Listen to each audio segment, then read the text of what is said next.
మా వానికి ఇంత దూరం ఎందుకు తీసుకువస్తున్నామన్నా? మన చావు పుట్టకలన్నీ ఆ ఊరు బయట రాసిండ్రా దేవుడు.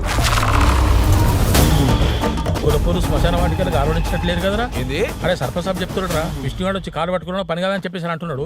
అయినా నువ్వు ఉన్నోని ఉండకుండా పోయా సర్పంచ్ గారికి ఎందుకు చెప్పినావు? ఆడేమైనా పెద్ద లాడ్తావా? నమస్తే సర్పంచ్ సాబ్. నమస్తేనే. కుల పెద్దలు వచ్చి రారా. అయిందేదో అయిపోయింది. పెద్ద మనుషులు మీరేదో ఒక పరిష్కారం చూపించండి. ఏ పరిష్కారం బొంగలేదు, ఇలా చెడు కడ కింద కలుసుకొని ఓటేసినవారా? అగో ఇంత పెద్ద మాట అన్నావు సర్పంచ్ సాబ్. నీ గుర్తుకే గుద్దినా?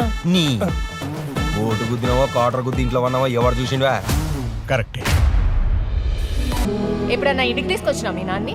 నిన్నటి వరకు నీకు మామ లేడు నాకు నాన్న లేడు అని చెప్పి ఇప్పుడేమో బాధ్యతలు చూపిస్తున్నాడు. పెట్టుకుంటానే ప్లీజే. చంపా వాళ్ళు ఎట్లున్నామేంది మేమిద్దరం?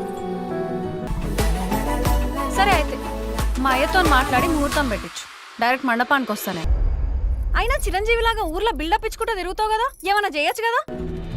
నవ్వుతుర్రా ఊర్లో వాళ్ళంతా నీ మీద. భయపడినావా? పడాలే. సావు నుంచి అన్న తప్పించుకోవచ్చునేమో కానీ కులం నుంచి తప్పించుకోలేమురా. నీ కొడుకు నిన్ను క్షమిస్తాడో లేదో కానీ నీ కూతురు మాత్రం నిన్ను. మన బతుకులు మారాలంటే మనకు కావాల్సింది ఒక్కటే, చదువు చదువు చదువు. అట్రా డబ్బు.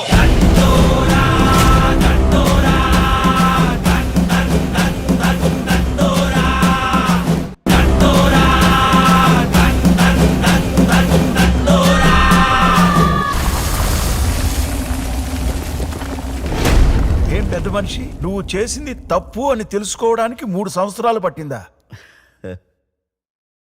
కళ్ళు మత్తు కాదు కదా సార్, రాత్రి తాగింది పొద్దుగాల దిగనీకి. కులం మత్తు సార్, టైం పట్టింది.